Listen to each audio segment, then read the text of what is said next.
বাবু, তুমি বাংলাদেশে জন্মেছো। তুমি কি জানো মাথাপিছু ঋণ হিসাবে তোমার উপর 1 লাখ টাকার ঋণ আছে? ডাক্তার কোথায়? কেন, কি হয়েছে? আমাকে ফেরত পাঠাও। ওয়াল্লাহ হাবিবি, কোথায় আসলাম? বাবু, তুমি এখানে কেন?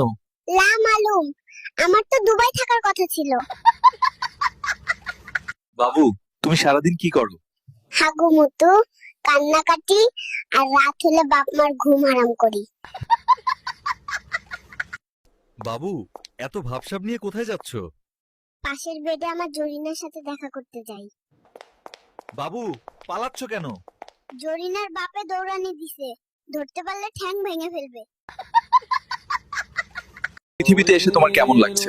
আমরা পেট ভরে খাচ্ছি আর ফিলিস্তিনের শিশুরা অনাহারে মারা যাচ্ছে বলো, এমন দুনিয়ায় আমি আসতে চাইনি। في الحياة من الصحاب তুমি তো মাত্র জন্মেছো, তোমার অনুভূতি কি? আমার অনুভূতি বাদ দে, মাত্র লাইনে ঢুকলাম, একটু দম নিতে তো দিবি? আহা, বাংলাদেশ সাংবাদিক। বাবু, তুমি রুটি বানাচ্ছ কেন? আম্মু সারাদিন টিকটক করে ঘরের কোনো কাজই করে না। বাবু, তুমি বাংলাদেশে জন্মেছো। তুমি কি জানো মাথাপিছু ঋণ হিসাবে তোমার উপর 1 লাখ টাকার ঋণ আছে? ডাক্তার কোথায়? কেন, কি হয়েছে? আমাকে ফেরত পাঠাও, আমি এখানে থাকতে চাই না।